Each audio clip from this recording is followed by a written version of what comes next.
Good morning students, मैं पूनम राय। इससे पहले के वीडियो में हम लोगों ने नमक का दरोगा कहानी के कुछ भाग को पढ़ा था। उम्मीद है उसमें से आप लोग नोट बना रहे होंगे। आज हम लोग उसके आगे के भाग को पढ़ते हैं। वंशीधर ने आलोपी दीन को आते देखा तो उठकर सत्कार किया, किंतु स्वाभिमान सहित। समझ गए कि ये महाशय मुझे लज्जित करने और जलाने के लिए आए हैं। क्षमा प्रार्थना की चेष्टा नहीं की, बल्कि उन्हें अपने पिता की ठाकुर सुहाती की बात भी असह्य प्रतीत हुई।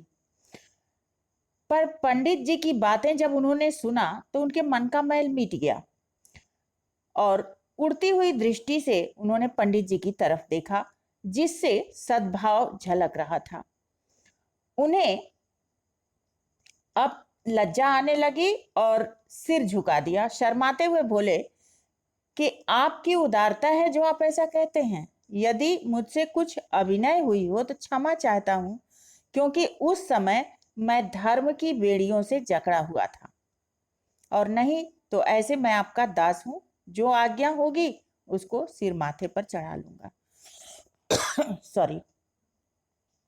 आलोपी दीन ने विनीत भाव से उनसे प्रार्थना की कि उस दिन तो आपने मेरी प्रार्थना स्वीकार नहीं की, किंतु आज आपको मेरी बात माननी पड़ेगी। वंशीधर ने शर्माते हुए कहा कि मैं भला किस योग्य हूं, मुझसे क्या सेवा हो सकती है। आलोपी दीन ने उनके सामने एक स्टाम्प लगा हुआ पत्र दिया और बोले कि इस पद को स्वीकार कर लीजिए और अपने हस्ताक्षर कर दीजिए।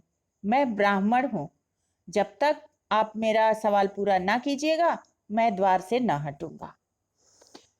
अब इसमें जो मुख्य बिंदु बनकर आ रहे हैं वो इस प्रकार हैं।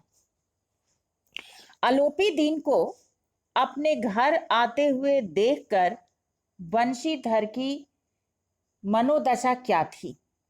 आलोपी दीन को अपने घर आया देखकर वंशीधर ने स्वाभिमान पूर्वक उनका स्वागत किया और अपने पिता के द्वारा की गई ठाकुर सुहाती को पसंद नहीं किया। वो उन्हें असह्य प्रतीत हुई। लेकिन जैसे ही उन्होंने पंडित जी की बातें सुनी तो उनके मन का मैल दूर हो गया। पंडित जी की बातें सुनकर वंशीधर लज्जित क्यों हुए?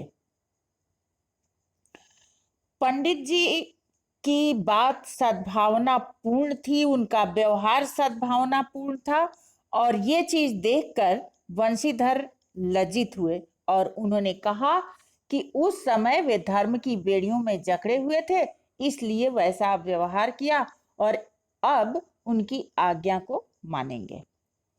आलोपी दीन ने किससे क्या प्रार्थना की? आलोपी दीन ने वंशीधर से प्रार्थना की कि उन्हें उनके स्टाम्प पत्र पर हस्ताक्षर करना पड़ेगा। तो आज के लिए इतना ही काफी। नेक्स्ट वीडियो में अगले पैराग्राफ के साथ मिलते हैं। तब तक के लिए धन्यवाद।